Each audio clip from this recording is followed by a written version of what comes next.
God, that song gets me fired up every single time.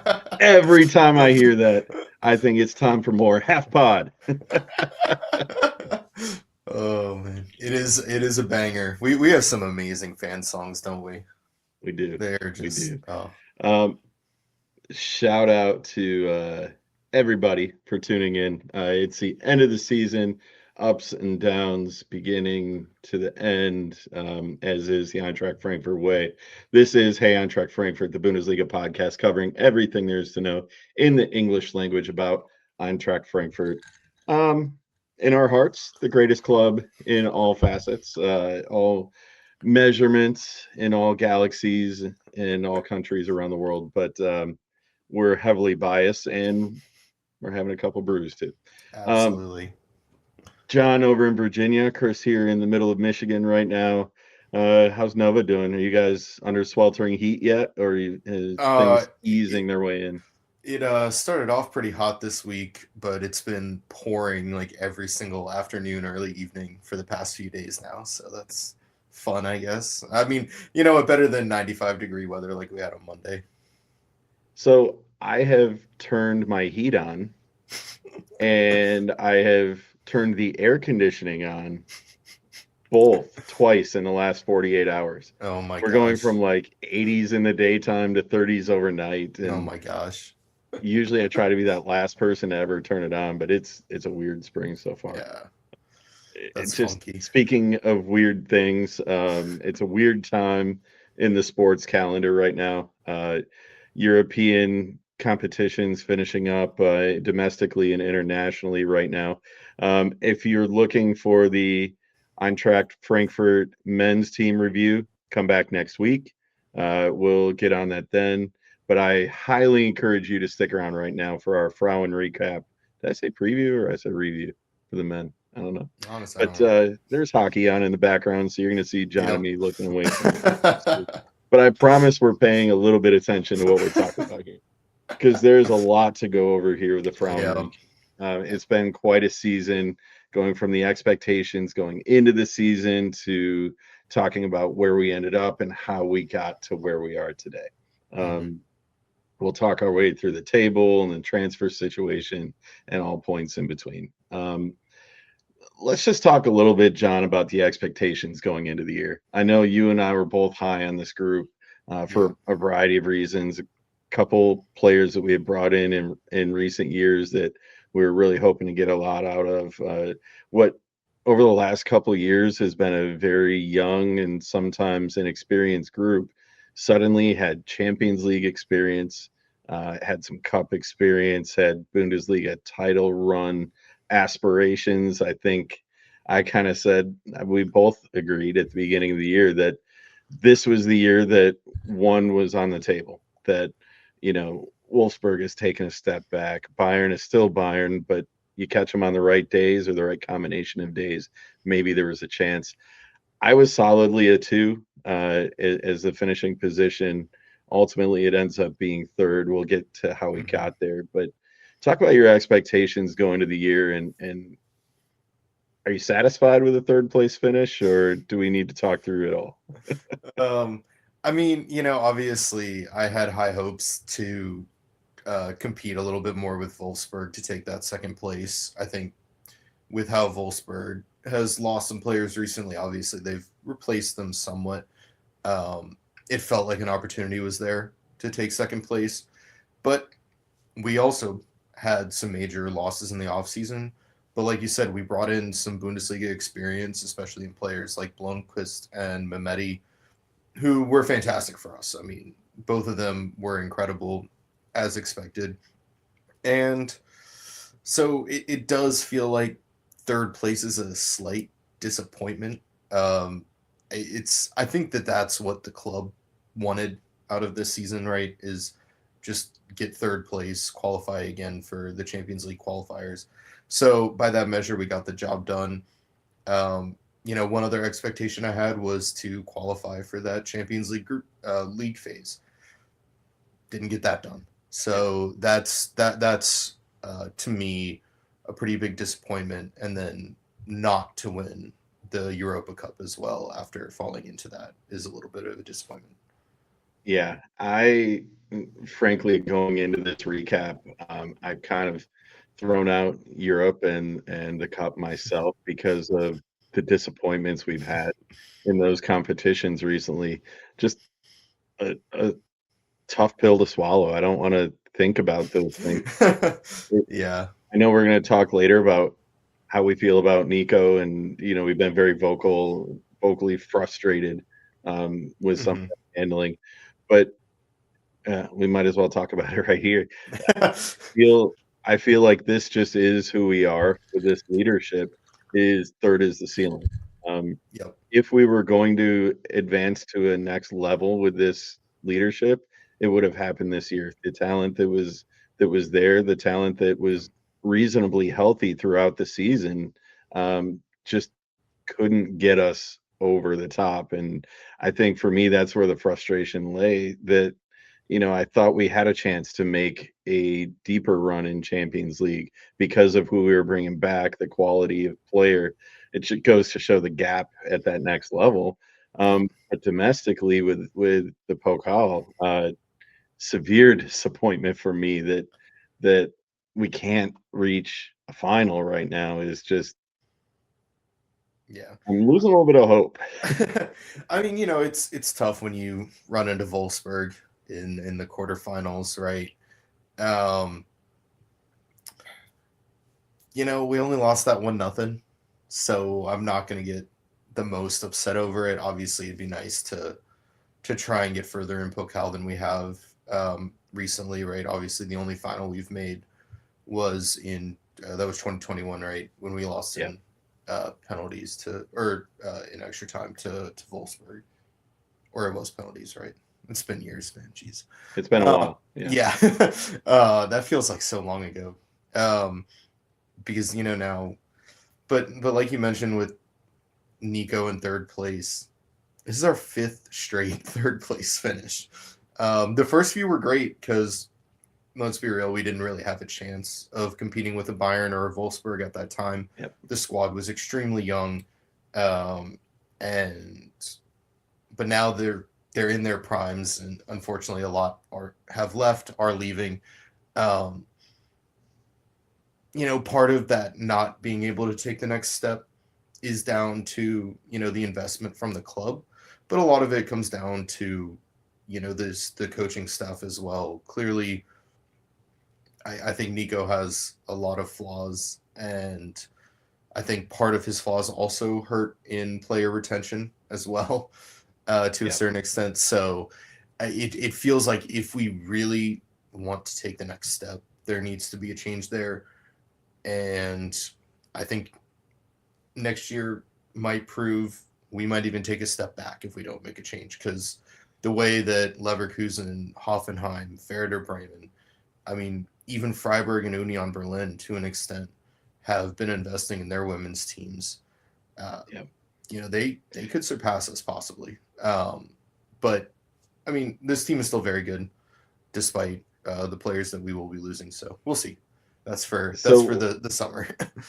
for sure, and we'll have discussion about who's outbound in a bit. But let's Mhm. talk through the Bundesliga schedule right now. We're not going to go week to week because, frankly, here in the States, we're kind of left out of 70% of the match play. But I think the Bundesliga Something had like that. 182 matches this year, and Frankfurt featured in 26 of them due to the expansion of the league.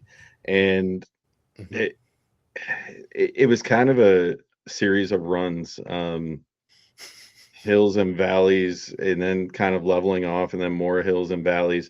The way that I bitch about this every single week, I swear, but the way that the women's schedule is built around the international breaks, Yeah. somebody's got to do something about it because a team gets on a run, um, and then all of a sudden they get sidelined by another 2 week break. It seems like every 3 weeks there's an international break coming up. Yeah, I've no, heard that that's it's something crazy. under discussion, especially as leagues are growing and the calendar grows longer. That's something that FIFA plans to address. I know that the confederations have brought it up, so hopefully that gets addressed. But Yeah. If you're watching on YouTube, we've got the schedule up there. If you're not watching on YouTube, go subscribe to YouTube, and you'll be able to see what John and I are talking about here with a lot of stats today. But as you look at this schedule, the one thing that I noticed early on, not a lot of zeros on the board, especially in the Hinrunde. For better or worse, not a lot of clean sheets. Talk about goaltending with me, because there were goaltending changes over the last year, and it's no more evident than seeing all 26 matches up here that we weren't exactly stellar on the back end. Yeah, for sure. I mean, obviously, we lost a wonderful goalkeeper in Stina Johannes over the summer. And, that was pretty much known from, I believe, January of last year. And so we brought in Sylvia Winkler from Essen to be the replacement, who then tore her ACL and still has not featured in a match. I believe she tore it in last February. So by the time she actually plays a match, it'll be about a year and a half. Hopefully, her recovery is going well, because that's a really, really long time away from playing a competitive match. So we had to roll with Lena Altenberg in net, 20-year-old, I believe 20-year-old goalkeeper from our youth system. She had a good year for our second team last year. The second team did very well, but I think you can see from quite a number of the score lines, it was certainly not her best year of her short career so far. Yeah, I I don't think she wasn't really bad by any stretch. Um, just some of the plays that a more polished goaltender finishes off. Some of those holy shit stops that you wonder where they come from. Like Stina Johannes was really good with rebound control. So Mhm. you never had to worry about long rebounds getting picked up, cleaned up in front. Yeah. And that's the kind of stuff that with a younger, less polished goalie, you probably can't rely on that as much. Yeah, and she did have a couple moments of, oh my gosh, where, shots that should have been saved went through her hands, especially early in the season. I was looking at the stats earlier today, and among goalkeepers across the Frauen Bundesliga with at least 800 minutes played, Lena Altenberg was second to last in save percentage with a 63.4% save percentage. So that's pretty rough, but I think part of that it's not all on her. Part of that's on the defense as well. I think that especially in the first half of the season, when we were consistently rolling out a center back pairing of Illistedt and Veit, it, there were just too many good opportunities created for other teams. Yeah. And it's hard to bail the team out constantly when you have so many mistakes. I mean, you look at the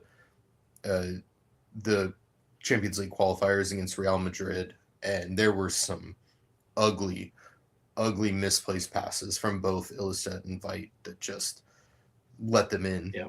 easily to score, and there's not much Altenberg can do about that herself. So um, I'll be happy to have Winkler back next year, but I do think Altenberg, while it wasn't a great year for her, she still has a future in this game. We saw what she For did sure.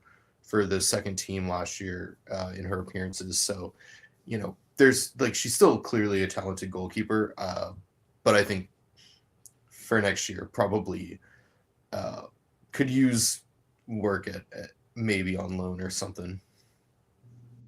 You know what's interesting is as I'm looking at this schedule, there was a point in the fall, match day 10, where Frankfurt beats Wolfsburg 3-2.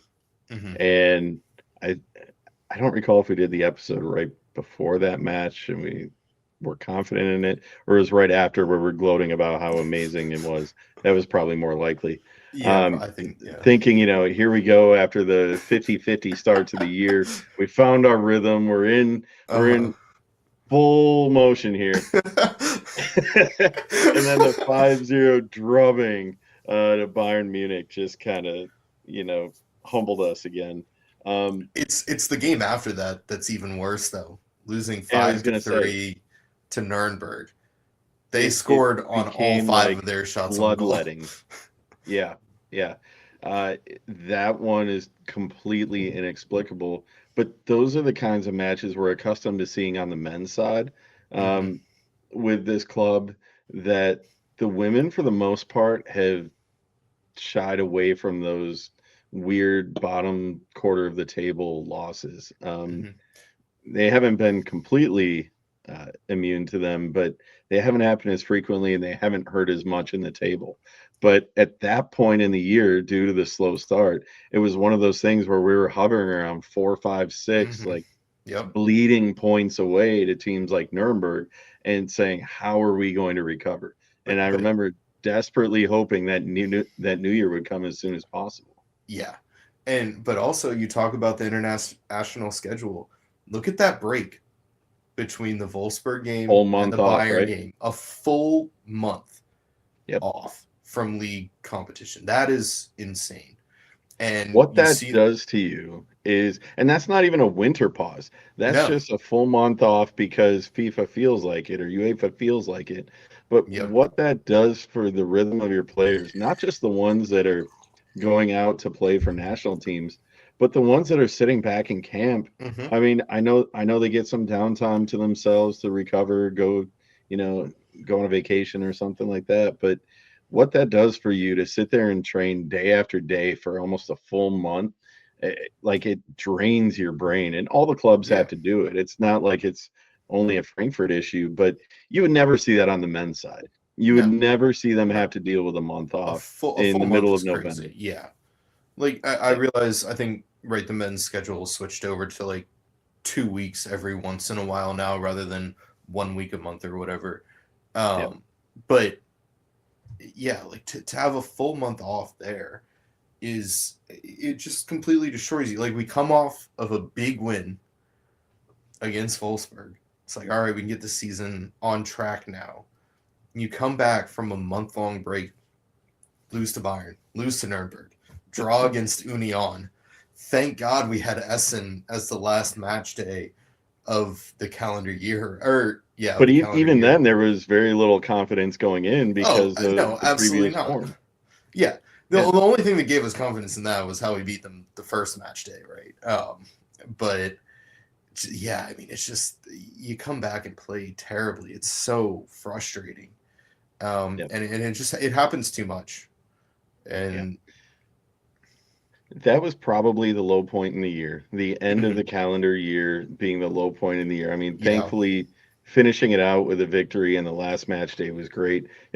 It's just funny to see that the league break was bigger during that November break than it was for the actual winter right. pause at the end of the year. I don't understand. Maybe they No, adjusted the it's winter not. pause. It wasn't because December 19th to February 1st. Oh, I guess, yeah, I guess it wasn't the same, but it's But to still still have almost the same amount of time is crazy. still 5, 6 weeks is not that far off from 4 when you're talking international windows. But Hmm.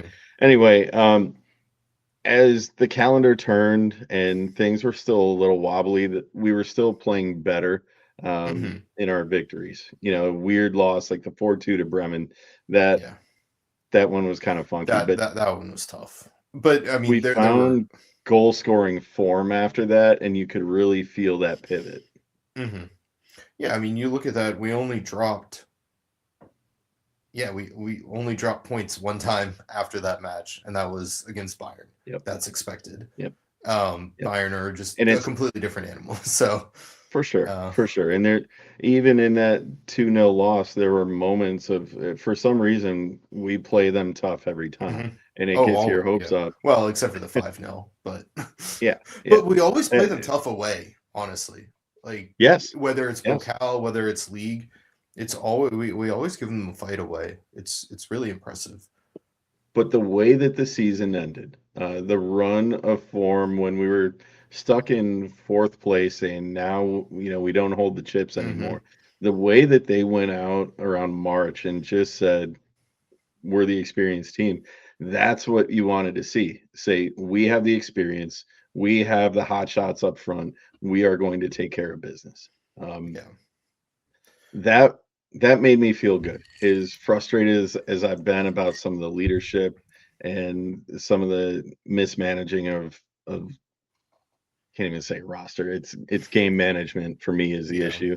Um, yeah, I think that we saw a team that was solidly a third place team. Took a minute to get there, but yeah. I think it's fair what you said earlier that this is their expectation in the clubhouse, and we as the fans, I've said it before, this club for me is this women's team for me is not a sideshow. It's not a subsidiary. Yep. This is a main event for me as a fan. Hmm. I Same here. get as up for the women's match days as I do for the men. And I don't think it's fair to the players, to the support staff, and to anyone that puts an ounce of energy into that team when they're treated like second class citizens in their own building, Hmm. especially when they put in consistent results year after year. Yes, Yep. not the second place finish I wanted, but it's a return to Champions League qualifiers. And the bare minimum expectation continues to be met year after year after year. So that, Hmm. in my mind, deserves to be rewarded, not excused. Yeah, exactly. Like, it's a sport in which, while you don't necessarily want to always reward the bare minimum, meeting that minimum, especially in the women's game, should entice the club to invest more because there's an opportunity to go further. Um, and so that's where you want to see that, both on, coaching, management, however, front office, all the sides. Like, this team that we merged with, right, is one of the most winning teams in the history of women's European football. And why are we not honoring that history by putting in the money, the effort to make them a, a Champions League competitor again? I'll be a little controversial here. Um, I wouldn't call it a merger. I would call it a buyout. We Oh, no, wanted, no, that's why I put the air quotes on. yeah, For we those not wanted, watching, I we, joke when wa- I say merger. It's not really a yeah. merger. But I mean, the point is, we wanted the existing infrastructure of the Hmm. squad. We didn't Yep. really give two shits about the history or the name, and the tradition associated with it would demand more than a third place finish, would Hmm. demand more than Champions League qualifiers. And Yep. well, we're happy with that because we've been watching a rebuilt roster and, the upcoming of a young group. We're here now and this is where we are. We need some investment for that next step, Yep. and we'll talk a little more later about what that investment should look like.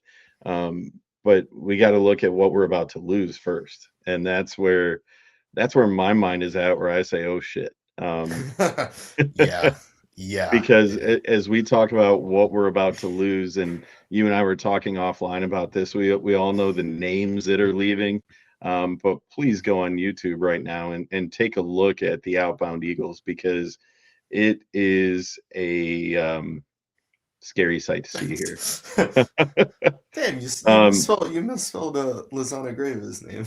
no, I didn't. No, yeah, I did. I've had a couple I can't believe couple I of didn't catch that before. couple of these here. It's okay. uh, Spell yeah, check here in the United States is it doesn't take into account the spelling of European names, for and sure.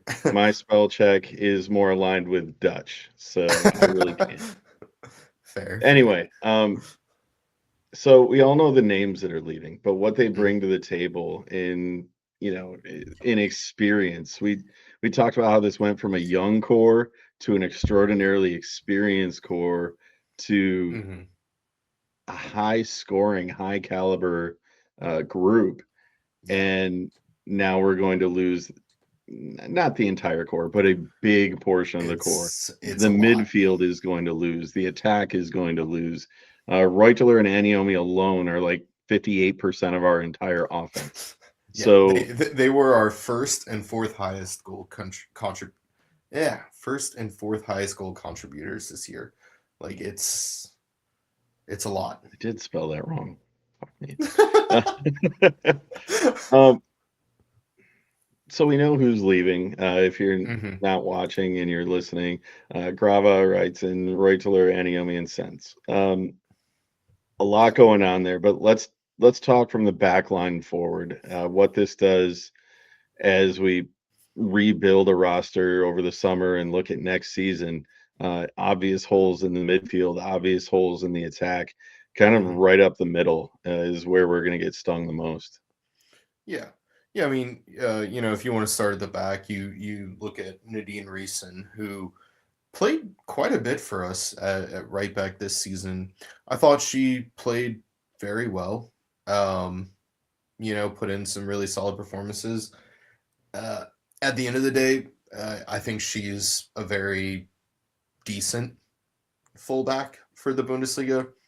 Um, it sucks to lose her, but I'm not gonna lose too much sleep over it. Like, we still have Volter there, who I know hasn't played much this year, but filled in very well at right back before, and maybe Yeah, we bring in a right back in. So I'm not as worried about her loss as the rest. But you move to that midfield, Grava and Sense, losing both of our, starting or not starting sometimes, holding midfielders. That's a massive loss, right? They are Sense is, I mean, there's a reason she starts for the German national team. yeah. She's an absolutely fantastic defensive midfielder, absolute dog out there. She commits so many tackles and doesn't get carded that much for it as well, which is so impressive. A You wonderful could passer see of the the ball. development between those two through the year too. Last year was a little bit choppy as they got into it, but this year they really developed a chemistry together that I thought worked really well when everyone was healthy. Yeah, and you look at Grava. I mean, she's still youngish. Like, I'm amazed we're letting her leave, especially with Sense leaving. Yep. Grava is now like, But she was y- kind of a late addition too. They announced the first four, and it wasn't until after the final match that she announced she was going to Union. So yeah, but I had seen that talked about for longer than Sense confirmed leaving. So I will say, like, it's been known for a little bit in some sure. places. Um, but she would have had an opportunity to start every single game next year for us. Is all I'm saying with Sense leaving. Um, Obviously, it's nice when they both play together. It just didn't happen every single time. Even though I would have liked to see that a lot more. Because, like you said, they complement each other well. I think they Grave is a bit more defensive than Sense, even though Sense is wonderfully defensive player. She has quite a lot of attacking talent to her. Grava finally got her long shot goal on the last day as well. Funny that she scores that against the team she's going to Yeah. as well. So it's really unfortunate to lose those two players. They're fantastic. I think Grava, it will not be long for her to make the German national squad at a major tournament as well. So How old is it's a she? big. She's I want to say like she's still really young, right? 20. I want to say she's 23, maybe 24. She is 23 years old. Yeah, It feels like she's been around a while already. yeah, she just turned 23 in this February. Yeah. So yeah, no, Union is getting a great player in her, and that's part of the reason I'm scared of them possibly catching up at So some point. let's talk about up front. Obviously, Hmm. Eniomi is the big loss, but let's talk Reutler first, They're both because massive.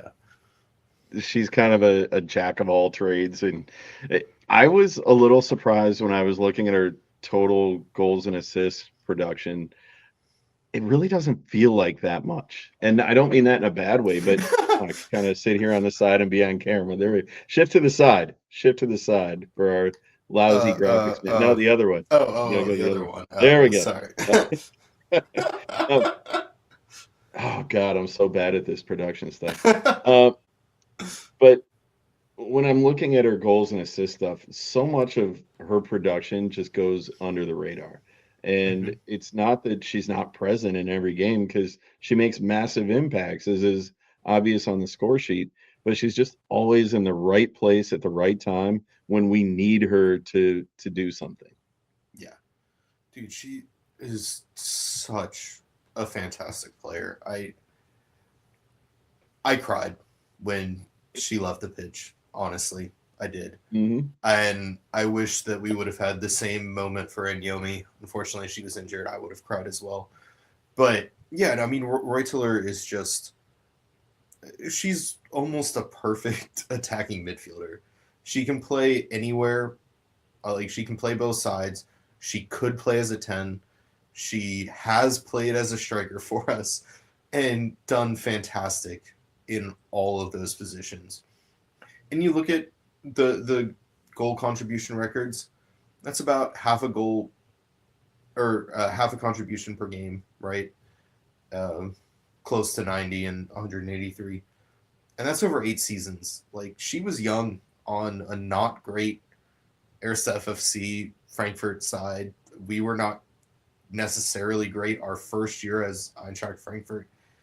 Um, but she's been kind of the low key heartbeat of this team over the Absolutely. past few years. You know, Freigang is obviously the leader. She has been for years, even when Pavlek was the captain. Freigang was the real leader, and Enyomi is the one who gets all the recognition, obviously as the striker, and deserved recognition, obviously. But Reuteler has been there through all of it, and just a consistent performer. Yeah, I don't Yep. think I've ever seen a bad game from her. There are some players that are vocal. That wasn't necessarily her. No. There's some that, you know, like make spectacular physical freak of nature type plays. That wasn't her either. She was just consistently good, Mm-hmm. always in the right place, always doing the right thing. And probably the reason that she went so under the radar is because she outworked everybody. She Yep. knew how to play her position and do it the right way and make the people around her better. That's why of that group, I think she's the biggest loss. I know Aniomi's goal production is insane, but you can find another goal scorer. I hate saying that because God knows. Oh fuck! Why if, do I talk? if there's one thing Eintracht Frankfurt has done well on both the men's and women's side over the past 6 years, it's find a goal scorer. I will say that. That's true. That's true. They know how to identify scoring talent. Yeah, Um, and but we'll at talk the about same that later time, too. yeah. At the same time, like there's a part of me that wonders where we're gonna find that next hardest working person on the pitch. That Yeah, is the kind of stuff you cannot teach, you cannot buy it. It comes in the player's heart, and she was certainly the heart of this team. yeah, no, absolutely. Her loss is going to be absolutely massive. I hope Yarna Tillings is up for the job. Um, I wish we had seen more minutes from her this year to get a better idea. Obviously, was a very good player in Belgium, or was it Belgium or the Netherlands? Yeah, in the Eredivisie, so in the Netherlands. Before this, so hopefully she's ready because those are some big shoes to fill. Yeah. And we don't have a segment on incoming Eagles because it's early and we're not a club known to sign anybody early or make moves, make promises to anyone early. So, um, we'll see where they end up. But a lot of shoes to fill. Speaking of shoes to fill, God, I love this segue. You and I have had a lot of bellies to fill, and this is a segment that we do really well, whether we're talking the men or the women's side, is hashtag what are we drinking? What have you had recently? What are you having now? Right now, I made myself a margarita. I don't know, just felt like it. So Because it's Thursday night and you can do whatever you want. You're a grown ass yeah, man. Exactly. No, I had to make it, as much as I know people don't like the Carolina Hurricanes a lot, I like them, and I don't want another Canadian team to win the Stanley Cup unless it's Vancouver. So as soon as the Habs came back from that early goal deficit and went up 2-1, I was like, all right, I need to drink now. 4-1 tall and strong. Yeah, exactly. So made myself a margarita at that point. But I was just in Rome recently to watch the international there for tennis, and the only thing to drink beer wise on the grounds was Peroni. So I think I've had about enough Peroni for a lifetime after that week and a half or whatever it was. That's a tough one because I don't like it, but when it's the only thing around, like as hot as it is in Rome, Oh, it goes down. It goes down so easy. oh, oh my gosh, dude! It was only like 75 degrees It just Fahrenheit, feels but hot. it was so hot. There was no Hmm. cloud covered, no wind, like just beat down. I mean, it rained a number of the days, so that, well, unfortunately, it's not good for tennis being played, but at least it broke up the sun a little bit. But man, when the sun was out, it was just so hot, and yeah, the Peronis were entering my stomach very, very quickly. So I don't hate Peroni. Like it's fine, but certainly not my favorite. give me 1 second. Keep talking for a minute. I don't know what else to say at this point. I mean, How was your flight? Any good airport beers? um, what did I have? Oh, I actually had a Moretti Rosa at the airport in Rome before flying back. That is some very tasty stuff, in my opinion. Wish I had been able to have some regular Moretti when I was in Rome, but unfortunately did not end up at a place that had any. Not that I was spending much time outside the grounds anyway, though. Okay, thanks. I had an actual work situation to handle, like a real day job thing. Um, so I recently was in Philadelphia for the PGA Championship, Hmm. which was outstanding. But Iron Hill Brewing in Philadelphia, I think their first location is up in the suburbs, northern suburbs somewhere, Hmm. but their downtown joint. I've been there 3 or 4 times now, and I've never had a bad beer there. It's just I saw Okay. it. um, Iron Ale Brewing in Philadelphia is like my go-to in that town Hmm. now. Um, but I'm going to talk about a beer situation or a beverage situation that I don't think many people know about, and it's so rare in sports right now. So I'm going to the Indianapolis 500 this weekend. Um, how would we say it? It's like the American version of F1. IndyCar is here in the States. Like a very lower money but ultra high uh, quality racing. as in, the car style and the racing Yes, style of open the wheel tracks. ish. Uh, Yeah. Certainly not the size No. comparison like NASCAR would be. I will say that the racing is far more interesting than Formula One, Oh, absolutely. and the drivers are just cool people. But anyway, the Indianapolis 500 is bring your own alcoholic beverage. Ooh. They sell it on site, but you can walk in with coolers of beer still. In 2026, this just amazes me.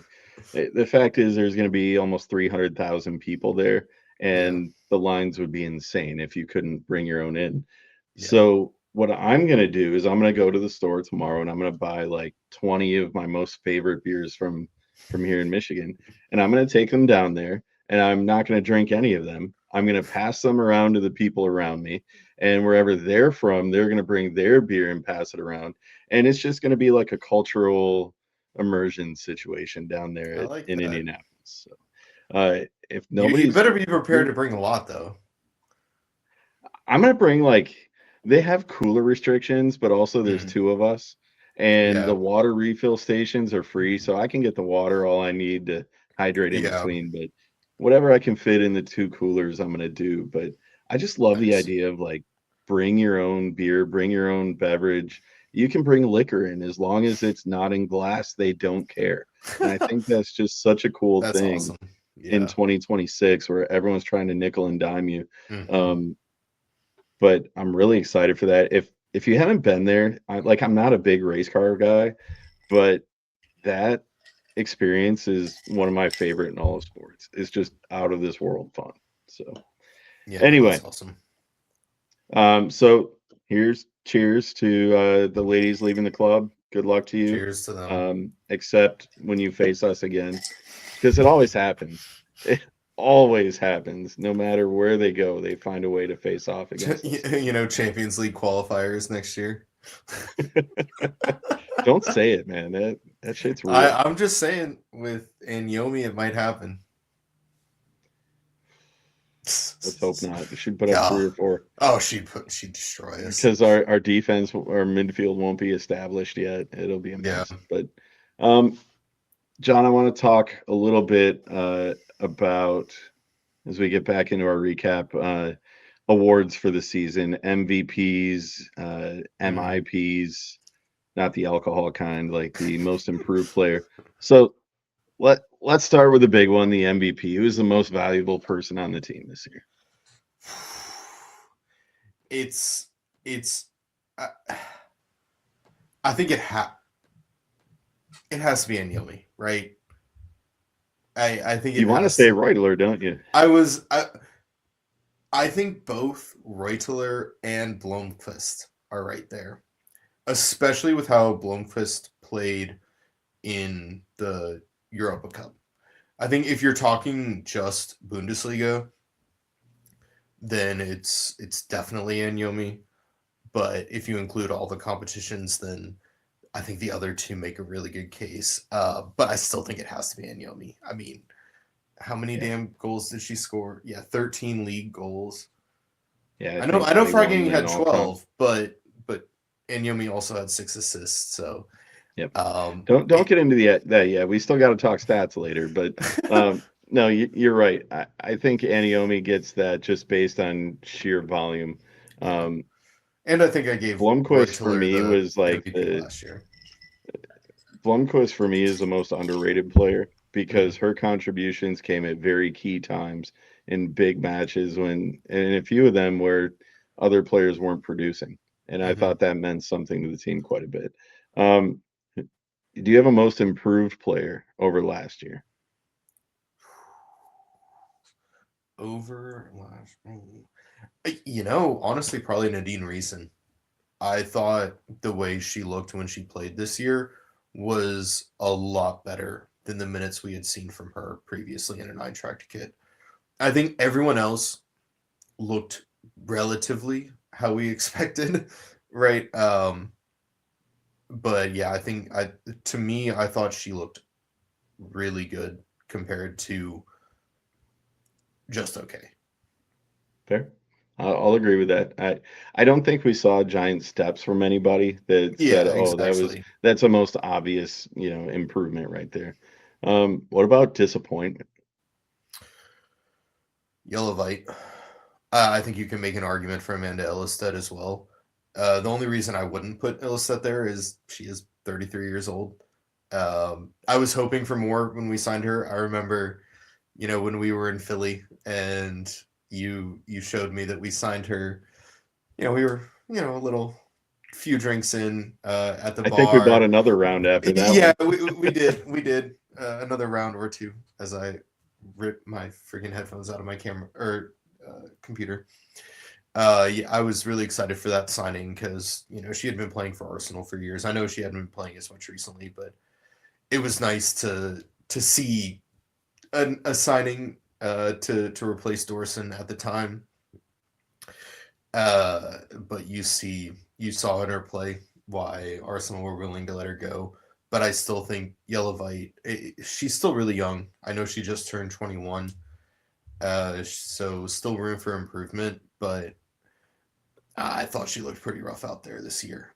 And you saw the team get a lot better when Sarah Dorson returned and we started playing Martina Ostenstad as the pairing with Dorson rather than playing. I was just going to say, we did Dorson dirty in the first 45 minutes of the show, not talking about her return from Angel City and NWSL after the end of their season in early December or late November. Right about that time where we said things were kind of a mess here. she comes back, Yep. I'm really excited for the way she came back and how excited she was to get in there right away. Like Yeah. right from the start, she was like, I want back into this squad and I want Dude, to be competitive from day one. That meant a big deal. dude, her quote, every day I was in LA, I was thinking of Frankfurt. When she when she said I that want on that her on a return, t-shirt, I man. know, right? Oh, it's so perfect. It's so great. Every day I'm in, name your city, I'm thinking about Frankfurt. Hey, Hey, Club Shop, put that out. You can send us our finder fee. commission. But no, she came back, and I know she had a stinker in that first leg against Hacken and led to two of their goals.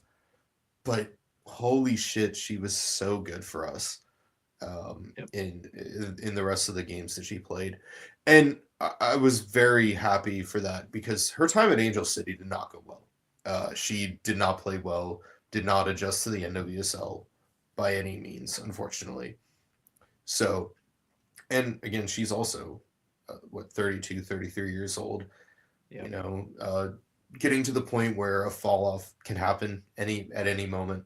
Um, you never know when players get over 30, but yeah, no, she as soon as she was back in the lineup, we stopped conceding as many goals by a mile. I think it was nearly cut in half. So you could argue she was our MVP if you want. So I want to apologize to her now. I'm going to give her our official MVP just because of first we forgot about her for 45 minutes, but then what that did to change the course of our status in league play Yeah. from that point on. I think it's a no-brainer that others may have produced more or been on the stat sheet, but the impact we had from the moment she came back was obvious to me.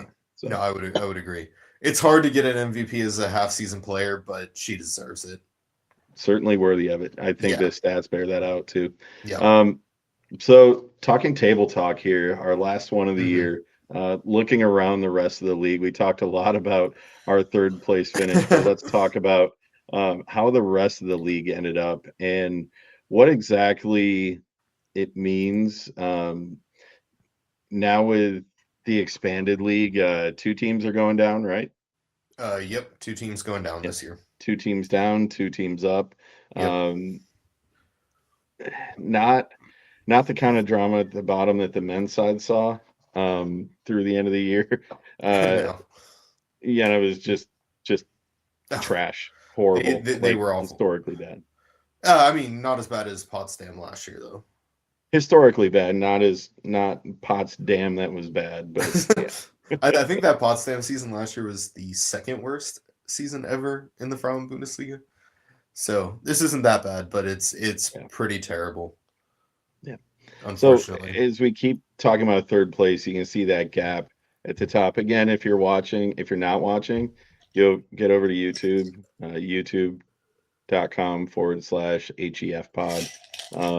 Because then you get to see John and I chug our drinks and talk about football. So um, you can see that gap at the top that we talked about. Obviously, Bayern was far and away, no losses on the season, the best Mhm. side by a mile. Nobody can even argue that. No. It felt for a while like we had Wolfsburg by the tail, literally. And we did at a point. Um, there, can you talk a little bit about where they are as a club and kind of what their future looks like, why they're not the giants of Europe that they kind of were flirting with the last decade? Yeah, I mean, in a way I can. I don't know the reasons behind why they don't have the pull that they once did, but they clearly don't. Um, they've lost some of their really good young talent over the past few years. Obviously, Eula Brandt being the biggest name. She went to Lyon, who of course are the second best women's side in They Europe. are So giants. fair Yeah. enough. But they lost Spain to Sion's daughter to Angel City, and now this summer they're losing one of the best young talents in Germany in Vivian Endemann, who is out of a contract and basically said, I don't want to resign with you. And for Wolfsburg not to be able to re-sign a young talent based on the young talent not wanting to resign is kind of crazy given the position they've been in. Obviously they're losing their captain, an all-time legend, in Alexandra Pop. She will be going home to Dortmund. Would not be surprised to see them get promoted up to the Zweite Liga next year. They're also losing their main striker in Lenneth Berestein. Um, I, they're in trouble right now, right? See, this is where we need Brian to tell us about like the auto industry and the Right, impact yeah. on the region. I And mean, I'm sure I that make plays a part, but it can't be all of it, right? the thing Like, is I make jokes like that, but there is an element of, with the economics of a region impacting, especially a club like that is so interwoven with the industry around it. yeah. Um, there's something to that, I think. No, for Let's sure. talk a little bit about what happened behind us in the league, Hmm. because in previous years it's been 1 through 3 and everybody else. Um, there was a good amount of the year where top three did not look like it was going to be ours. You Hmm. had Hoffenheim and Leverkusen for the longest time, um, right in the mix. Yeah. I mean, you Talk had to me You had Werder about that a little Bremen. bit. You had Werder Bremen controlling their destiny for a minute as well. Um, yeah, I mean, obviously our battle for third place has pretty much been with Hoffenheim every single year for the past 5 years. They're, of course, also historically, quote unquote, a very good women's side in Germany.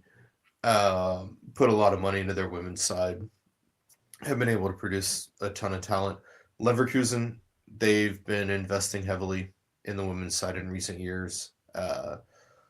Sometimes able to hold on to talent, sometimes not, like we saw right getting sense from them. So it those sides they're they're putting the money in. They're A making the huge part of it. investments. Yeah, they're making the investments necessary to compete in the women's game, which, let's be real, it's not a ton of money. Like, we could put some more in, please. But you look at a side like Werder Bremen. I mean, they're not necessarily putting a ton of money in, but Yep. they're building the right kind of culture and bringing the right kind of people in. They brought in Friederike Krump, who was our second team coach from last year, and that is probably the biggest reason why, for a minute after they defeated us 4-2, they held the cards to take third place. They ended up losing it, um, but Well, they I were in think the that's why position. we were sounding alarm bells that, you know, who are we signing? Hmm. Because last year started off really quiet in the transfer window. Who are we signing? Where are we going to find people to improve this group? Hmm. Because other people are investing. Yeah. And if you just say, oh, we're comfortable with where we are finishing third, well, there are people not comfortable finishing fourth, fifth, and sixth. And Yep. they want to be comfortable finishing third and going to Champions League qualifying.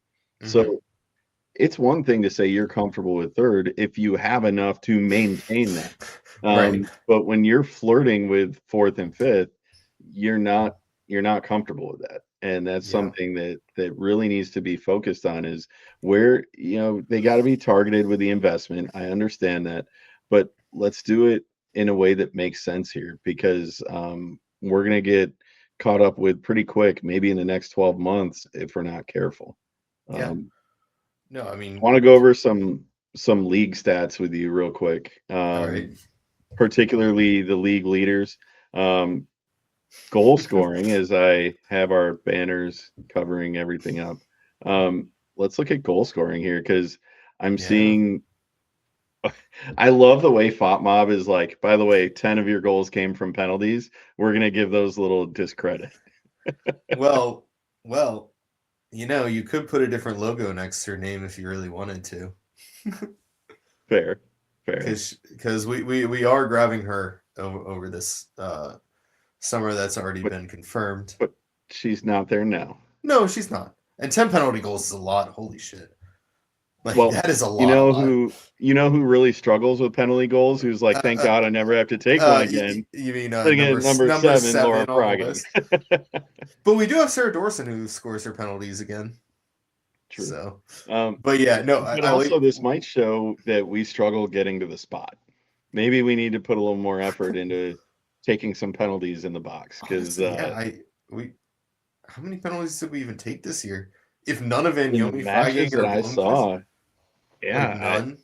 our top Did 3 did scorers, we have 3 scorers in the top 10, and none have a penalty goal. That's yeah. crazy. I I do don't like think that we we see that have. anymore.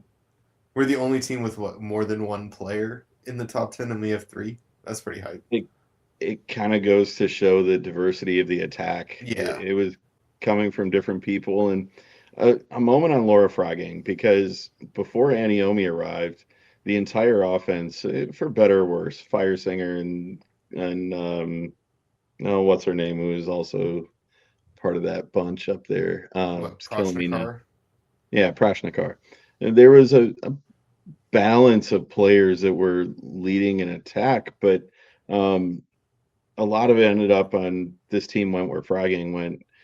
You can see how dynamic this offense is now with Aniomi in the mix and Blomqvist in the mix. There is really you can take one person out, but there's going to be another Mm-hmm. body there who's capable of putting up double-digit goals. Yeah. And it's a testament to this group, and it probably says more about our defense that we had 3 of the top 10 goal scorers in the league and finished third. Yeah. Yeah, Probably got to exactly. improve defensively. Yeah. No, I mean, Uh, this attack has always been our strong suit, right? yeah, It's just yeah. kind of the trademark of Eintracht. So now on the assist side of things, again, Reutler, no surprise she's in the top 10. Yeah. Just really, now the point I wanted to bring up here, the reason I showed this one is the amount of Bayern Munich at the top, 4 in the top 10. The amount of assists that they produce because of the way they move the ball makes me very jealous. Like I want to be at that level of goal scoring by team production instead of individuals. Yeah. That would mean something to me to bump those numbers up a bit. But again, Aniomi in the top 10 again, just showing her value across Dude, all offensive but categories and then the but but but combined but goals and but stuff. but how about Nina Larson there sitting at fifth? Yeah, very quietly. What a Yeah. fullback she is. Obviously more offensive minded, but a fantastic player. It kind of is a tail of the tape thing you got to go back and look at because I know that she's more offensive minded, but it really doesn't feel that way. You Hmm. don't necessarily see her there all the time, but Yeah. based on the stats, she is. It's Yeah, no, funny looking she at does a lot of these. set pieces as well, though, Yeah, and she yeah, does a lot of corners. And Illistead did have those like 4 corner goals or whatever headers yeah. this year. So But I when you think look those at are these all. stats at the end of the year, it kind of brings a totality that makes you realize just how either unbalanced or balanced your group is. And I Yeah. think seeing her in that mix and seeing Blomqvist in the mix here with Aniomi in the top 10 of total goal assist production really shows that you know we had a solid attack. Yeah. To me, all these stats showed that our defense just really blew an opportunity to make a push. It was the weakest point, right? It's what cost us an ability to fight for second. Yeah, And Wolfsburg dropped points. We beat them both times this year, right? Like, um, there was an opportunity there, but we gave up a lot of goals against opponents that we maybe shouldn't have. You know, yeah. looking at Nuremberg, looking at Werder, a couple others here and there. So So um, if you've been listening to it's this annoying. season recap, if you've been listening to this recap and you've been lost about all the rankings we've been pulling out here, um, go subscribe to YouTube and watch this episode again, and it will all make sense when you see the Font Mob statistics that we quoted. Um, we're going to end this one as I teased at the start, talking about we're going to talk about Nico and what this group has to do going to the off season from a coaching perspective, a tactical perspective, and a player personnel perspective to be better come those qualifiers in August. Mhm. Start with the coaching. They're not making a change. It, Yeah. it would have been announced by now. It hasn't, and I don't think it will happen unless there's a drop out of Champions League. Yeah, I mean it's one of those where he met the expectations at the end of the day. We don't want to put the money into the women's side clearly to pay for two coaches after giving Niko the extension back in whenever it was, like January or whatever. So unless we fail miserably in those Champions League qualifiers to a team worse than Real Madrid, I don't see a change anytime Yep. soon. And I think he's been with the club a long time, and I do respect that. And it's not the money maker that the men's side is, and I understand the business part of that. But I also recognize that you have a responsibility to be, um, you have a responsibility to be making an effort to go make that next step. I mean, why are we not hosting, why are we fielding a women's program if we're just satisfied with not progressing? 5 years in a row, you said, of third place. 5 years in a row. And There so are far, there are 13 teams behind us that would die to have five third place finishes in a row. But that's not our job. Our job as fans is to say we want more. Yeah. And I want to see Niko be more aggressive with his substitutions. I want him to, I feel like sometimes he holds players back. Yep. These lineups sometimes just make absolutely no sense to me. I know I'm not at training. I've never attended a single Frauen training in my life. But when you see certain players coming off the bench in the 70th minute because it's tied against a team that's lower in the table, why is it taking 70 minutes to make that move? Yeah. No, I mean, the substitutions are too late. There's not enough rotation, which is part of the reason that players aren't getting time. Players want to leave because they aren't getting time, and all that. Like, there's a lot questionable about it. He refuses to change formation ever in a game, right? Like, you are stuck with that 4-4-2 diamond no matter what, no matter whether you're winning the game, losing the game. Maybe if you're losing tight in the 85th minute plus, he'll put 3 strikers on or something. But that's the only time. And I want to see more proactive and less reactive from him. Exactly. And everything is reactive from him, right? Like, it's never, I'm going to impose my will on this game. It's, we're going to play this game, and I'm going to wait till the last minute possible to react. And so our talent has bailed him out, in my opinion, apart from that. I was going to save this for a different question I had, but I'm going to throw it under the Niko section. I want more Chiba. Yeah, because same. Absolutely. The final FOP mob stats I'm going to give you, goals per 90 minutes. Chiba's number 5 in the entire Bundesliga. Yeah, I'm not surprised. That's not based on a minimum number of minutes played. Yeah. Over all minutes played, she's 5th in the entire Bundesliga. Shots per 90 minutes, she is 5th in the entire Bundesliga. Shots on target per 90 minutes, 2nd in the entire Bundesliga.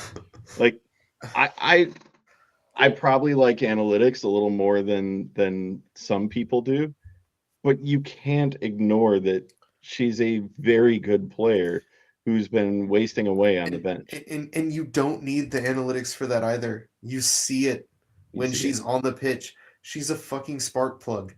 Every time she's on the pitch, high energy, shot volume. I mean, yeah, maybe not every single one of them is on target, but a lot of them are, and she scores a lot of goals. I mean, shit. If she had come on earlier, they don't have to be on target. They don't have to be on target. They just have to drive the play up the pitch, because for all of them that she may miss, she's putting plenty on target, the second most in the league. Yeah, no, it's crazy. I think if she comes on the pitch earlier in that second leg against Hacken, there's a real chance at a comeback. But and hell, she hit the bar in that. So like, she's a fantastic player and absolutely deserves more time. I think her game suits the Frauen Bundesliga super well as well. So yeah, I don't understand why she's not getting as many minutes as she has. Yeah. So I got two more questions before we wrap this up. The Mhm. first one is a general question about transfers. Obviously, we lost a lot of experience going out that we talked about earlier in this episode. Mhm. Would you rather replace it with young up and comers, or do you want established players? Maybe because here's my thinking, and the men's side does this all the time. If you can get five young players for the price of two good experienced players, the men's side always takes those five. But on this women's side that is competing in Europe, unlike the men, Mhm.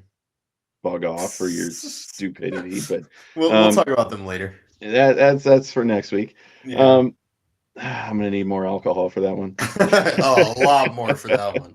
uh, the thing is, they built themselves into competitors now, and Mhm. not necessarily for the top of the table, but they're competing in Europe, and we've seen them play good the last couple of years. We ran with Barcelona 2 years ago. Like we can't ignore that kind of stuff when we're looking at the transfers here. Yeah. So is your priority in young and experienced, or young and inexperienced, or older and more experienced? I, I don't know.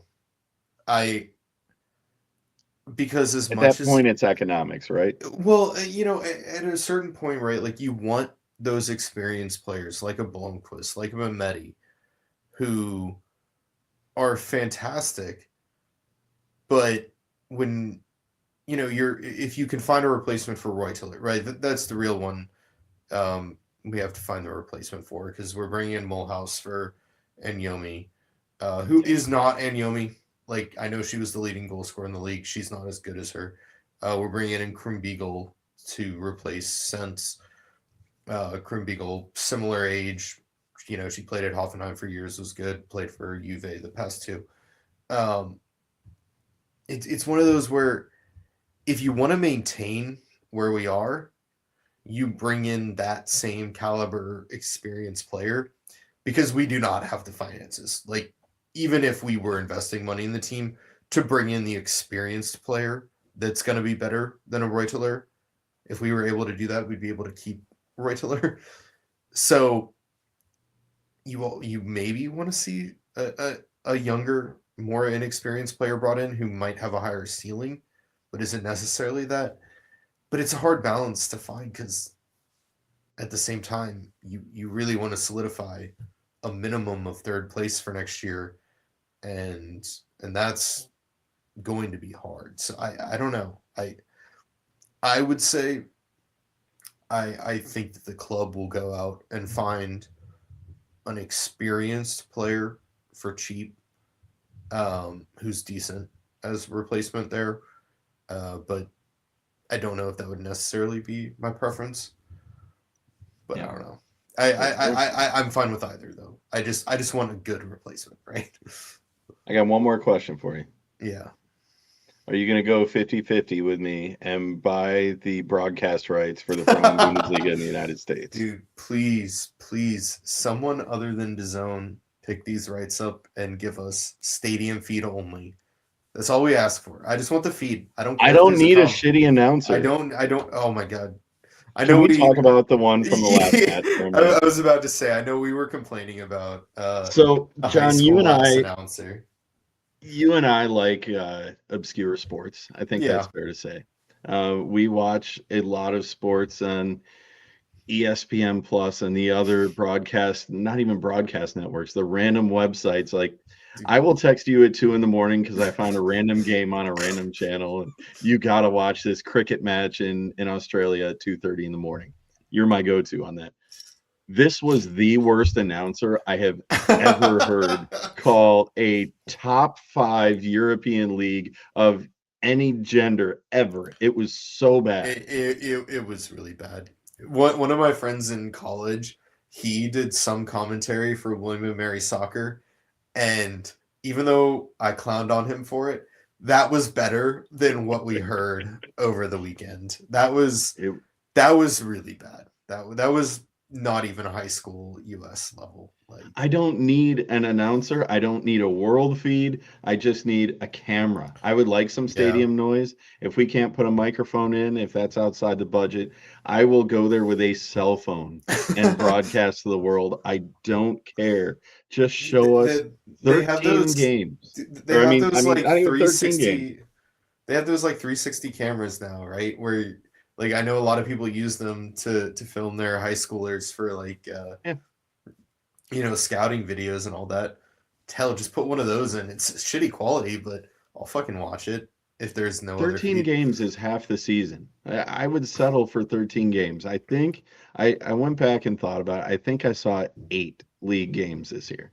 I know there were a couple more on that I just didn't have the time or whatever, but it's frustrating to me that in 2026, headed into 2027 next year, we still don't have every match on television. So if there's anybody listening to this who has an idea, who has a GoFundMe for the Frauen Bundesliga rights, I'm in. I'll count.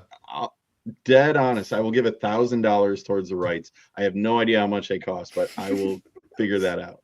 No, it's so frustrating because they expanded the league and we didn't get more games per weekend shown, and that's really annoying. Like there were unless you're Bayern or Wolfsburg, your match is never guaranteed to be on TV. So this actually segues into something that you and I talked about offline, and that's the attendance numbers this year. Because it's no secret that the women's soccer game in Europe is not quite what it is here in the States yet. Yeah.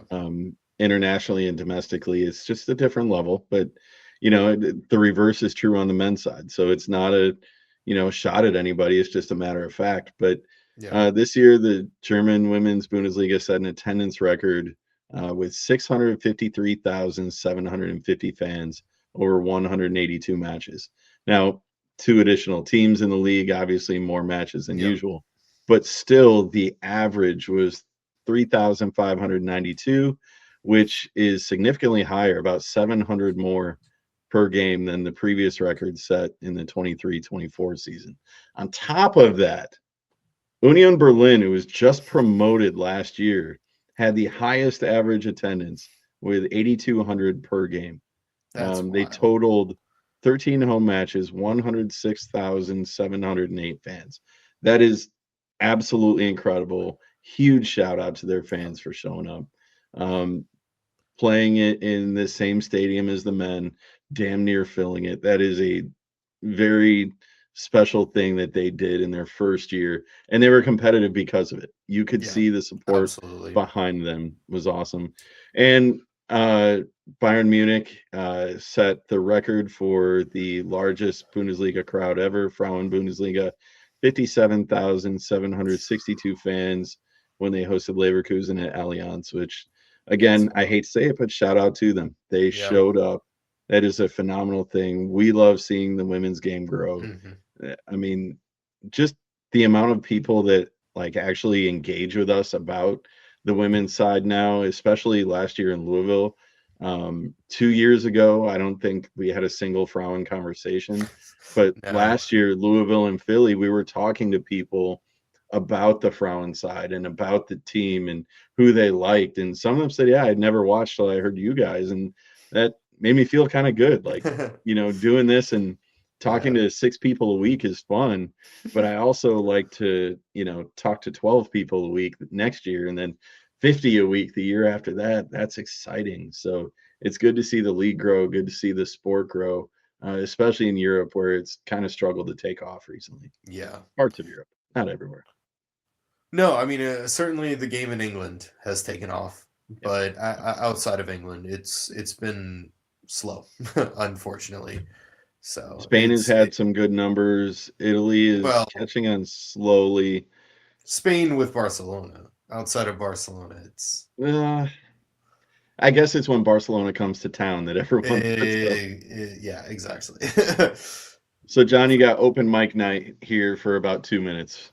What do you got? Anything that I missed? Anything you want to throw in on the year? I can't really think of too much at this point. Um, it it's nice to finish third again and make Europe, even though it feels like a disappointment. And I just want more from this club is all. I want to see that from the club. I want to see it, just I want to compete, man. We were there last year for half a season. I want Yeah. that again.